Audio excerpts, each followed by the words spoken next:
사람이 온 세상을 얻었다 해도 자기의 영혼을 잃거나 망해버린다면 무슨 이익이 있겠느냐 라는 예수님의 말씀을 끝으로 어제 강의를 마쳤는데, 오늘은 이어가지고 마음에 대해서 공부를 하겠습니다. 마음을 알기 위해서는 먼저 단어를 몇 가지를 정립을 해야 될 것 같습니다. 네 가지 정도로 나누고 싶은데, 마음과 의식. 의식은 뭐 정신일 수도 있겠고 생각일 수도 있겠고, 어떤 마음과 의식, 그리고 영혼과 성령, 이 네 가지 단어입니다. 이 네 가지 단어를 여러분들이 우리가 공부할 동안에 정립을 해야 될 것 같습니다. 왜냐하면 마음만 하더라도 긍정적으로 쓸 수가 있죠. 우리가 한국 말로 마음이라 그러면 부정적이보다는 긍정적이 많죠. 뭐 강아지 이름도 마음이라는 이름도 있고, 순마음으로, 한마음으로 마음을 같이 이런 많이 면이 있는데, 저하고 공부할 때는 이 마음의 부정적인 어떤 그런 뜻으로 이해하시면 되겠습니다. 그러니까 제가 쓰는 마음은 예수님께서 우리 마음 안에 씨를 뿌렸는데 가시덤불처럼 작용하는, 우리를 막는 것, 이렇게 여러분들이 이해를 하시면 되겠습니다. 그리고 의식이 있겠고, 의식은 말 그대로 우리의 어떤 하드웨어라 할 수가 있겠죠. 생각하고 내가 이제 주체가 돼가지고 생각하고 하는 어떤 그런 점들. 그리고 세 번째 영혼, 네 번째가 성령입니다. 그러니까 우리가 생각하는 이 안에는 네 가지가 들어있다는 거죠. 먼저 마음을 제가 씨 뿌리는 사람의 비유에 나온 가시덤불로 제가 해석을 하게 됐는데,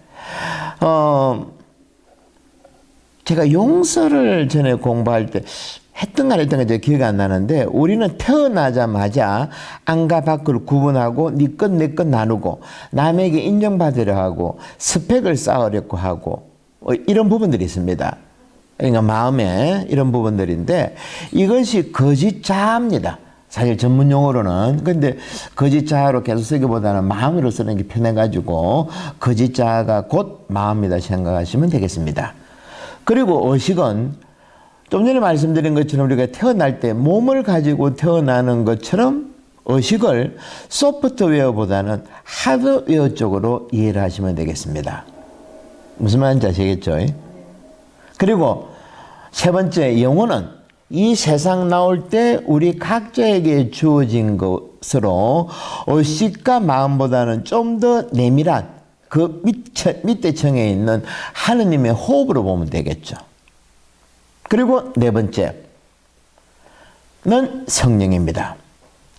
세 번째를 조금 더 설명드리면, 제가 용서했을 때 몇 주 전에 한번 말씀드린 것 같은데, 4살 된 아이가 갓 태어난 동생에게 자기가 나이가 들어가니까 기억이 희미해진다 그랬죠. 그러니까 출생의 비밀, 이 요만한 아이도 자기가 어디서 나왔는지 묻고 싶어서 하는 거 기억나지 않습니까? 아마 마음 1편인 것 같습니다. 그죠? 그러니까 출생의 비밀을 알고 싶어 했던 것처럼. 그리고 또 도마복음을 보면 재밌는 구절이 있는데, 도마복음에 늙은이는 7일 된 아이에게도 삶에 대해서 묻기를 주저해서는 안 된다. 무슨 뜻인지 아시겠죠? 그러니까 이 영혼, 이런 부분의 영혼을 이야기하는 겁니다. 이처럼 영혼은 다른 곳에서 온 것이 분명하다는 겁니다. 이것이 모든 민족들의 공통된 신화입니다.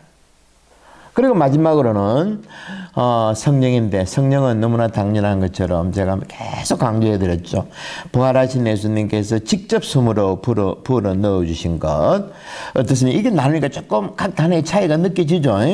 마음과 의식은 우리 안에 조금 위에 있는 것이고, 그죠? 그래서 마음이 장난쳐가지고 가시덤불로 막고 우리가 안으로 못 내리게 막는다는 겁니다.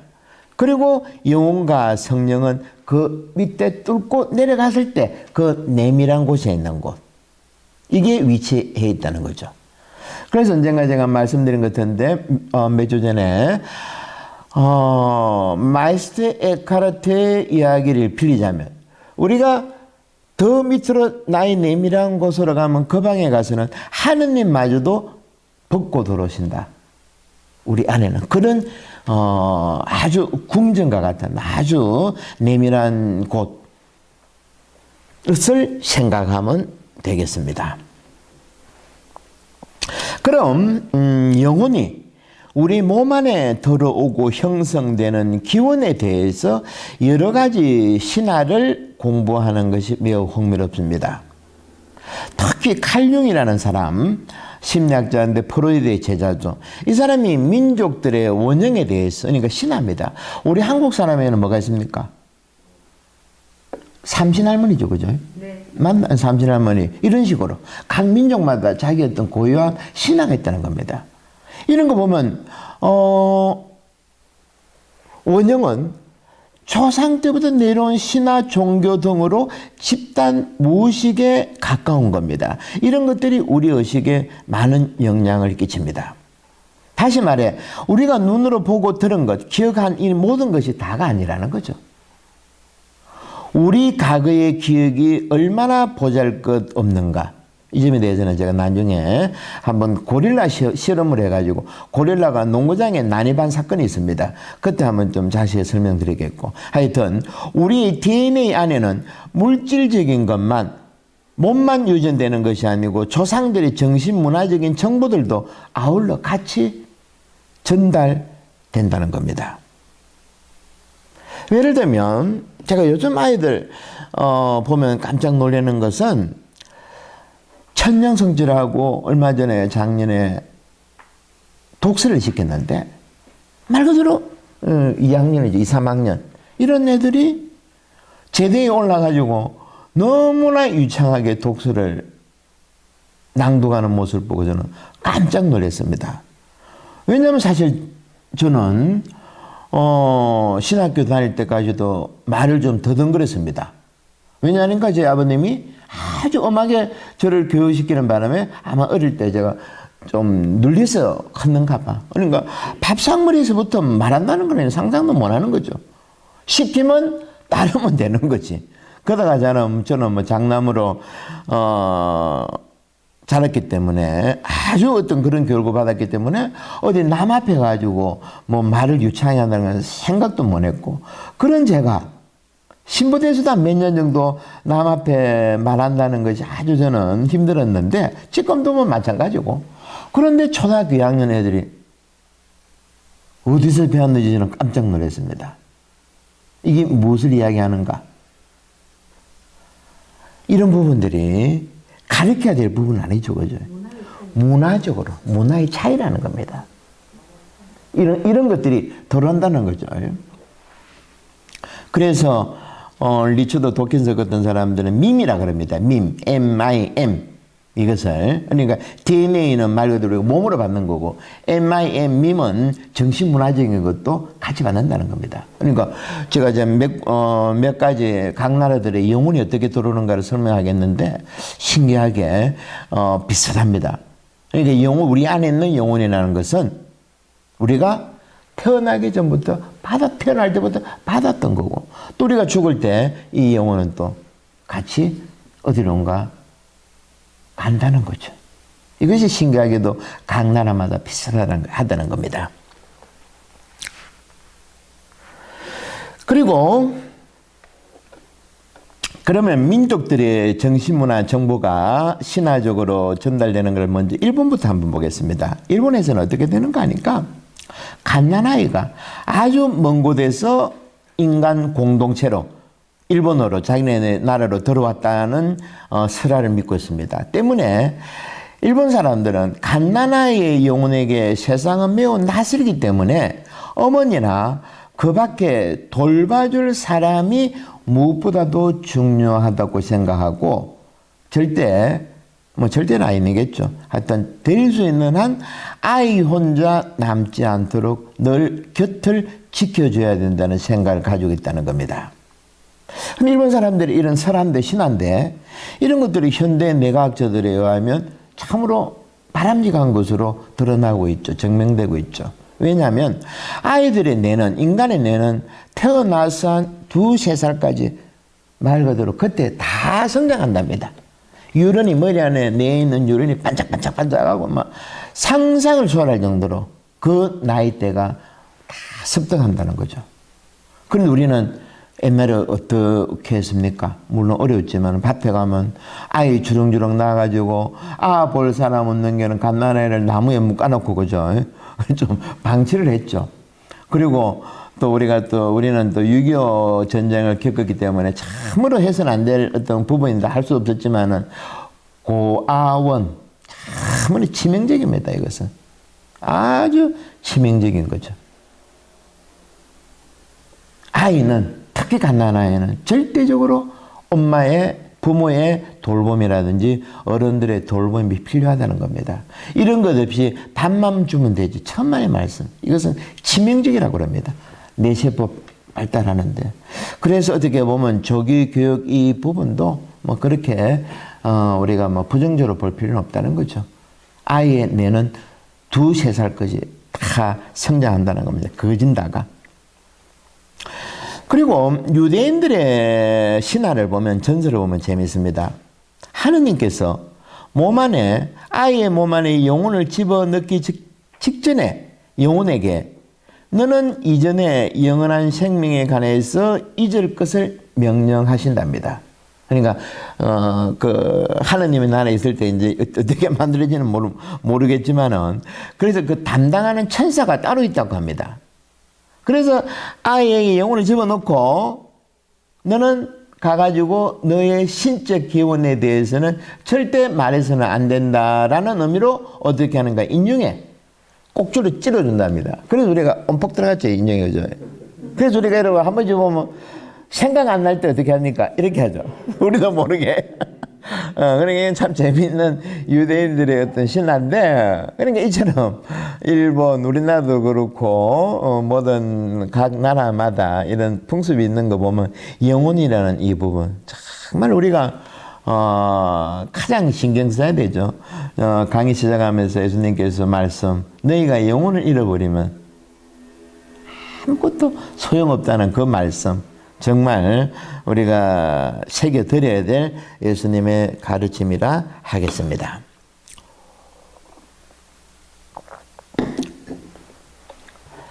융의 말대로 이런 신화들은 우리 영혼을 자랑스럽게 만듭니다. 그리고 저 세상에서 온 불꽃이 영혼 안에 있어서 우리의 삶을 인도한다는 거죠. 그리고 또 중요한 한 가지는 자연 안에 이런 신화들은 영혼이 들어있다고 가르칩니다. 고대와 중세 때까지. 근대 들어서서 이런 것들 잊어버렸습니다. 그리고 제가 한 번째 설명드리는 도마복음도 보면 예수님께서 어떻게 말씀하셨다는 하는 기록이 있는가 하니까 나무 조각을 갈라보아라. 내가 거기에 있다. 돌을 들어보아라. 너희가 거기에서 나를 보리라. 이런 부분들이 있다는 겁니다. 그러니까 우리가 근대, 현대 와가지고 영혼에 대한 어떤 그런 부분들에 대해서는, 등한시하고 있지만 중세 때까지만 하더라도 이런 부분들이 살아있다는 이런 감각들이 있었죠. 모든 살아있는 것들, 식물과 곤충과 동물들도 인간처럼 혼이 있다고 믿었습니다. 우리 인간의 영혼과 똑같지는 않지만 나름 어떤 그런 혼들이 있었다고 믿었습니다. 그리고 우리가 얼마 전에 고릴라 코코 이야기 기억나죠? 우리에게 놀라운 이야기 남겼죠. 그죠? 수화로. 멍청한 인간들아, 빨리 자연을 돌봐라.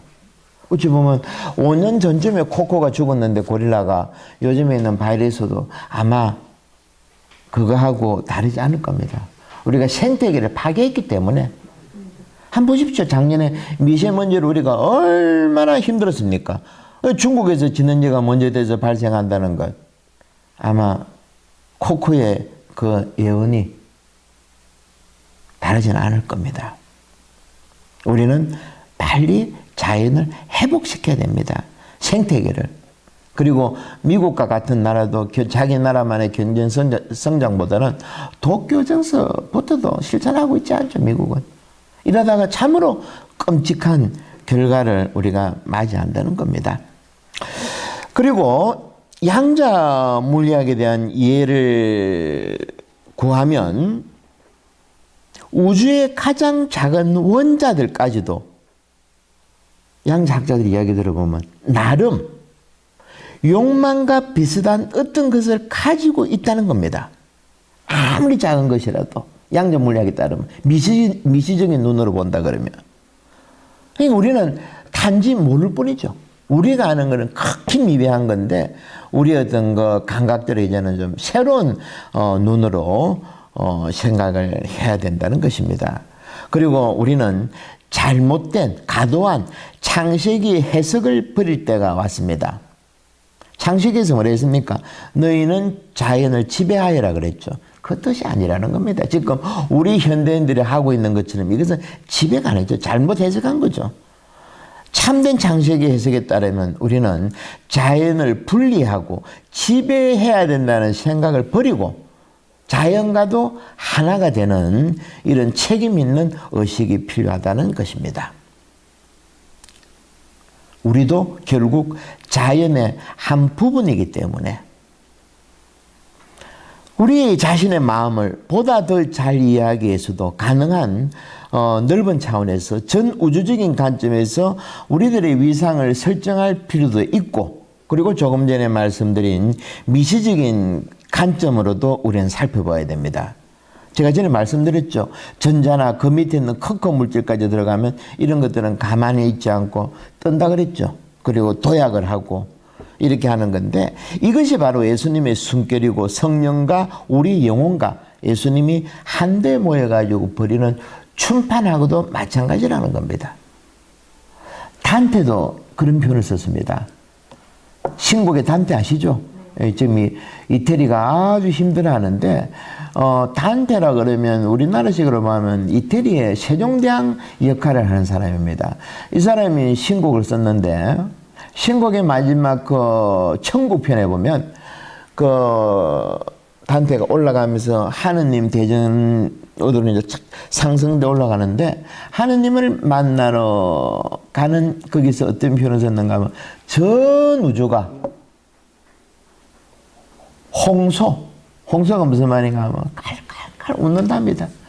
전 우주가 자연과 전 우주가 함께 웃는다는 거죠. 저는 그 표현을 보면서 이것이 전 우주의 춤판하고도 같은 거구나. 아니, 우리가 그동안에 살아오면서 우리 생각이 너무 단편적이고 너무 우리 위주였죠. 보잘것없는 우리의 어떤 그 시야를 넓혀야 된다는 겁니다. 우리는 깨어있는 의식으로 마음이 가시던 물로 막아놓고 감추어둔 이 마음의 심청으로 들어가야 된다는 것입니다.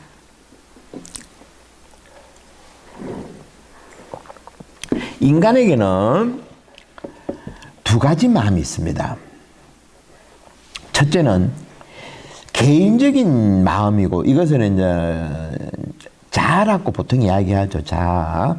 둘째는 집단적인 마음인데 이거는 집단적 자아라고 이야기를 합니다. 하느님께서 사무엘 예언자를 통해서 절대로 이스라엘에 왕을 세우지 말고 12지파를 세워서 지방자치식으로 협력하라고 제가 말씀드린 거 기억하실 겁니다. 그리고 어제 말씀드린 것처럼 이 때문에 가시나무 비유를 소개해 드렸는데, 하지만 인간들은 무의식적으로 가상의 권력을 만들어 놓고 그 권력에 굴종하려 든다는 겁니다. 여기서 중요한 사실 하나가 드러나죠. 어떻게 보면 이 주제는 우상숭배라는 건데, 우상숭배는 어떻게 보면 구약 성서 전체를 뒤흔드는 그런 사건이라 보면 되겠습니다.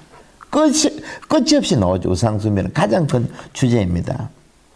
에집트를 탈출한 다음에 히브리 민족이 가장 먼저 했던 것이 금송아지를 만들어 가지고 숭배했다는 겁니다. 이것이 바로 집단적인 가짜 자기입니다. 그러니까 우리들도 정신을 똑바로 안 차리면 우리 성당 내에 금송아지를 얼마든지 만들 수 있다는 겁니다. 여기서 우리는 신앙과 종교를 구분해야 되는데, 종교는 단지 지키는 것이고 신앙은 뭐겠습니까, 그러면? 종교가 지킨다 그러면 신앙은 뭐라고?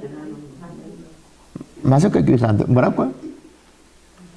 신앙은 따르는 거, 믿는 거. 변하는 거. 그죠? 변하는 것. 종교는 지키는 것. 신앙은 변하는 것. 종교는 자기 힘으로 완전해지는 것이죠. 인간적인 힘으로. 하지만 신앙은 변하는 건데 어떻게 변할까? 하느님 안으로 떨어지는 겁니다. 이 차이가 느껴지죠. 이것이 신앙입니다. 그런데 우리는 하느님 안으로 안 떨어지려고 그러죠. 그러지 않습니까? 옛날에 그런 이야기 있었죠. 그 밤에 길 가다가 산에 떨어져가 나무를 잡고 살려달라 하니까 새벽에 보니까 나라 하는데 못 낮춰 그러는 거죠. 똑같은 겁니다. 하느님 안으로 떨어지는 것이 바로 신앙이고 변하는 거죠. 바오로 사도나 초대교회는 이런 집단적인 가짜 자기를 뭘 했는가 하니까 지키려고 하는 것, 이것을 육적인 것, 세상에 속한 것이라고 표현했습니다. 한번 봅시다. 요한 1서 2장을 보면 이렇게 나옵니다. 여러분은 세상이나 세상에 속한 것들을 사랑하지 마십시오. 세상을 사랑하는 사람에게는 그 마음속에 아버지를 향한 사랑이 없습니다. 세상에 있는 모든 것, 곧 육체의 쾌락과 눈의 쾌락을 쫓는 것이나 재산을 가지고 자랑하는 것은 아버지께로부터 나온 것이 아니고 세상에서 나온 것입니다. 요한 1서입니다. 이처럼 초대교회가 말하는 세상이라는 말은 집단적인 가짜 자기를 말하죠.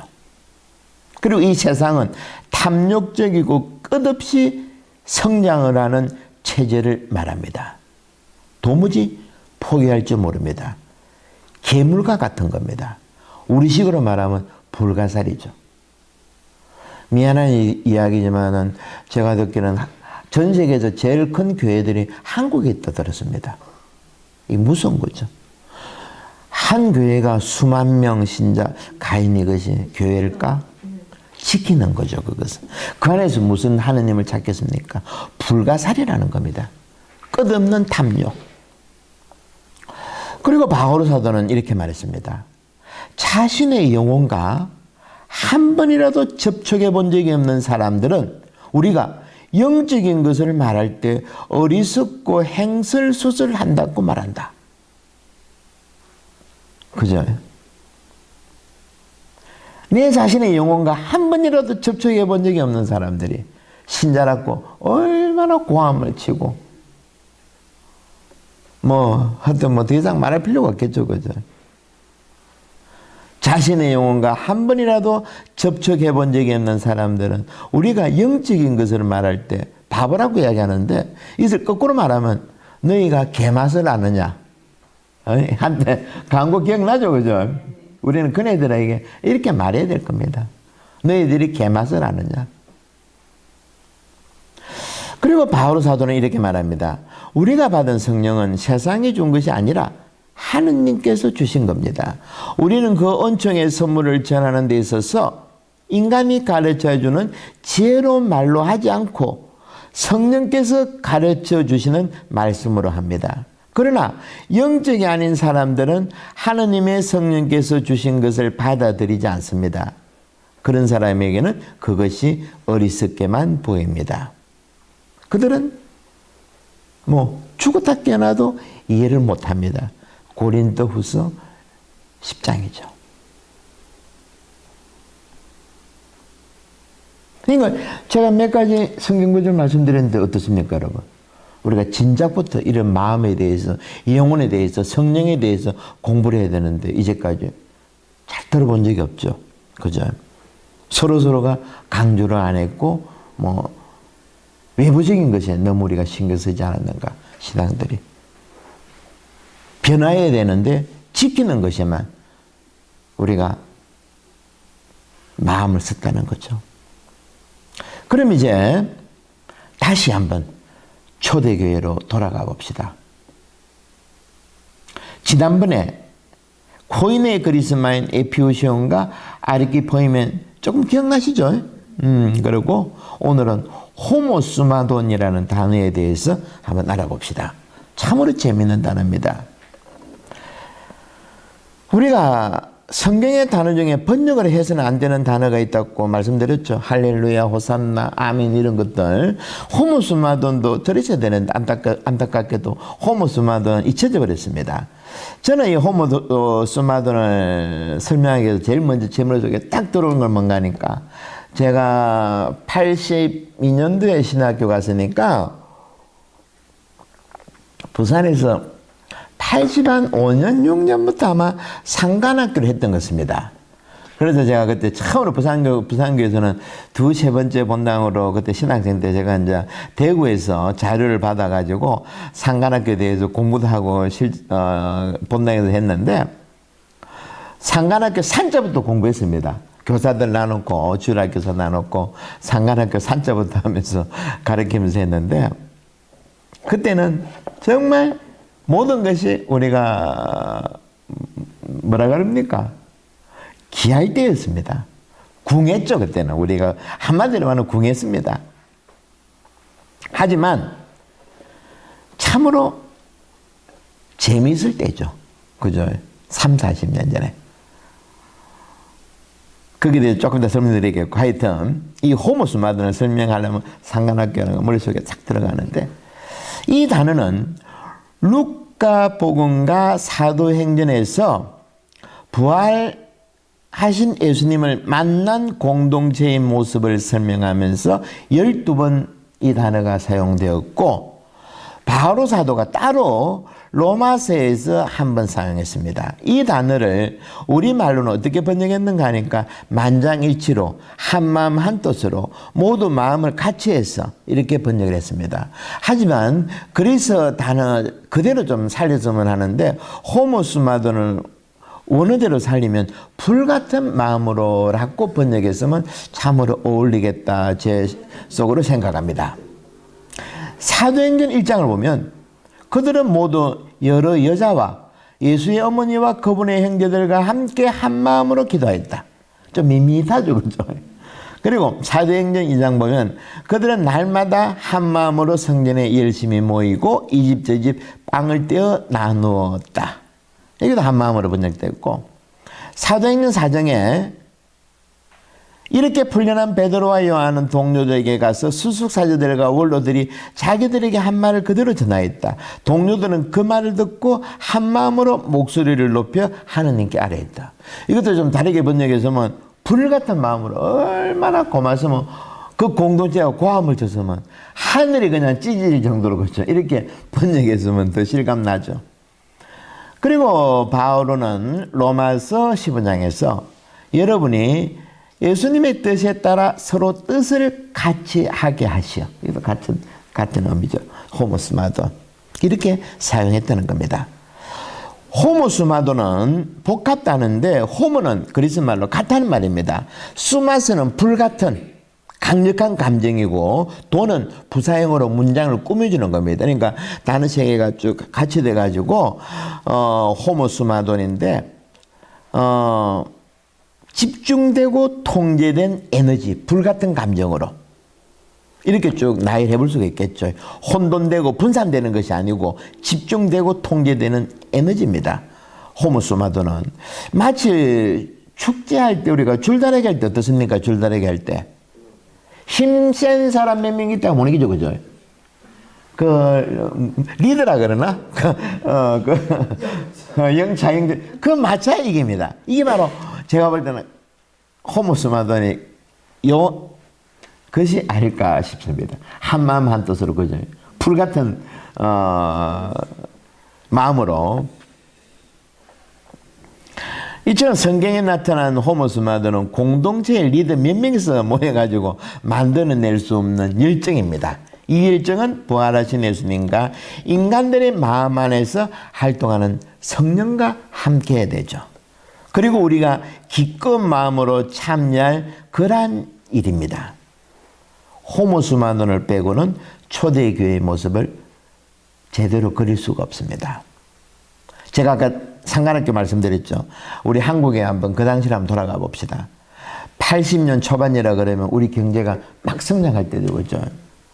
수십 년 전 우리는 젊은 애들은 상관학교를 통해서 불같이 모였습니다. 그리고 사목회. 사목회 한번 들어가면 영광이죠. 그 당시에는 그죠. 성모회, 자모회, 그리고 울떠래야, 꼬리실려 어땠습니까? 불같이 안 했습니까? 그리고 1년에 한 번씩 하는 바자회, 그죠? 설레일 정도죠, 그때는. 잠을 못 자가지고 새벽부터 음식 만들고. 그 당시에는 정교할 필요가 없었습니다. 왜? 그냥 들어오니까. 우리 안에 불같은 에너지가 끓고 있으니까. 교리반마다 꽉 찼고 서로 대부분 안 쓴다고 도망다닐 정도 아니었습니까? 지금 교회는 어떻습니까? 비교해보면. 얼마나 서글픕니까? 그죠? 제가 말씀드렸죠. 300년 만에 600만 명으로 늘었다고, 초대교회가. 그 이유가 뭐랬습니까? 궁했습니다. 궁해야 변합니다. 변해야 통하고, 통해야 오래갑니다. 궁적변, 변적구, 통적구, 그죠? 주역에. 왜 지금 우리 교회가 이렇게 됐을까? 안궁하다는 겁니다. 그러니까 뭐 신학교, 수녀원 이제 없습니다. 언제부터인가 우리에게 초대교회에서 있었던, 또 우리 한국 아니 부산교회에 30년 40년에 있었던 호모스마들이 우리도 모르는 사이에 사라져버렸다는 겁니다. 말 그대로 않고 없는 찐빵이 돼버린 거죠. 우리는 자칫 잘못하면 교회를 지키는 사람밖에 안 될 겁니다. 호모스마드는 조금 더 봅시다. 호모스마드는 서로 함께함의 즐거움인데 두 개 이상의 리듬 체계가 같은 박자로 합쳐지는 현상, 이거를 동성 현상인데, 건축 현장에서 일꾼들이 망치질 할 때 목수들이 한 10분 20분 하다 보면 같이 리듬을 탄답니다. 자기도 모르게. 여러 명이 목수질을 하면. 그리고 또 옛날에 시어머니와 며느리가 다듬질할 때, 그죠? 한 5분 10분 지나면 박자를 맞춘다는 겁니다. 그리고 아프리카 부족들의 춤에서, 그리고 이슬람 종교에서 수피점이라고 신비주의 종파가 있습니다. 터키에 있는 머리 모자 빼쩍한 거하고 흰 옷 입고 빙빙빙빙 도는 거 있죠. 이것도 마찬가지입니다. 황홀견을 일으키는 동성 현상이라고 합니다. 동성 효과죠. 이 동성 효과를 체험하고 배우는 가장 좋은 것이 뭔가 하니까 축제라는 겁니다. 이 축제가 우리도 모르게 사라졌다는 겁니다. 저는 지금 우리 교회만 보는 것이 아니고 더 크게 한국 사회도 같이 봅니다. 우리가 한 40년 전에 한국 교회가 각 교구마다 불같이 그때 많이 들어오겠죠. 그때 우리가 바자회가 있었고 이런 상관학교도 하나의 축제였습니다. 이런 것들이 있었는데, 이것을 조금 더 크게 보면 한국 사회를 보면 지금 한국에서는 이런 축제들이 사라져 버렸습니다. 교회가 그래도 그런 역할을 했는데, 우리 가톨릭도 개신교도 그런 역할을 했는데, 언제부터인가 호모스만을 잊어버리니까 어디서도 이런 것을 찾을 수 없게 되어버렸다는 거죠. 그러면 왜 우리 한국이라는 나라가 유난히 시끄럽죠? 유난히 세대별로 찢어지고 싸우는 것이 다른 나라에서는 잘 볼 수가 없습니다. 제가 몇 년 전에 코스타리카에서 6개월 정도 살고 또 본의 아니게 여기저기서 다른 나라에서 조금 좀 해외 생활을 했는데, 여기는 우리나라처럼 그렇게 막 싸우고 시끄럽진 않습니다. 왜 우리나라가 유난히 이렇게 시끄러울까? 그것은 일제에 의해서 우리나라의 축제 문화가 사라져 버렸다는 겁니다. 철저하게 파괴되어 버렸습니다. 계획적으로. 저는 제일 안타깝게 생각합니다. 호모 루덴스라는 말이 있는데, 호모 루덴스는 노래하는 인간이라는 뜻입니다.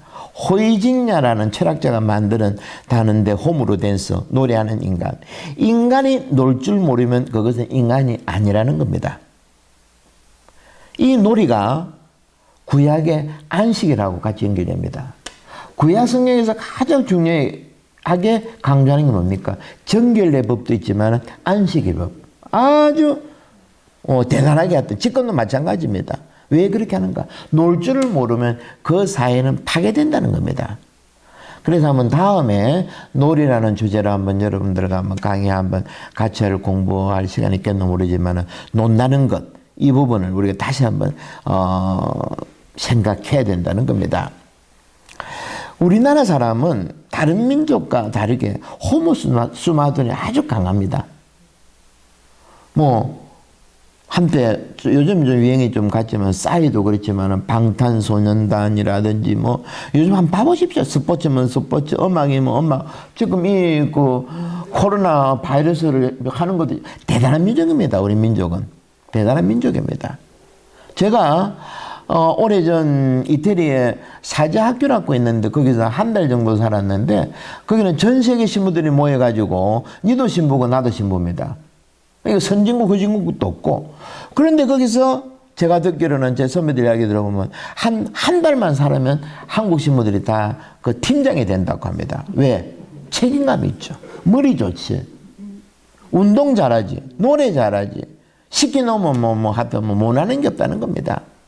그리고 제가 한때 교부사모 가면서 가테말라에 있었지만 가테말라에서 진돗개를 비켜왔지만 진돗개 이 사나움은 대단합니다. 요즘 한번 이제 방송으로 나오가는데 대단한 개입니다. 진돗개도. 그리고 제가 뉴질랜드에서 교부사모 간 적이 있었지만은 제가 옛날에 30년에 도자기를 좀 만들었습니다. 그래서 뉴질랜드에서 도자기를 만들려고 흙을 구했는데 도자기가 안 됩니다. 왜 그런지 압니까? 흙이 지기가 없습니다. 지기란 말 무슨 아시죠? 찰기, 힘, 흙에 힘이 있다는 겁니다. 그래서 한국에 항토를 해가지고 구워 놓으면 이것이 질감이 대단합니다. 그런데 저 동네는 구워봤자 접시밖에 못 만듭니다. 밀가루인 거라 그냥. 이 차이를 아시겠죠? 그러니까 이 한국에는 땅에 이 지기는 대단하다는 겁니다.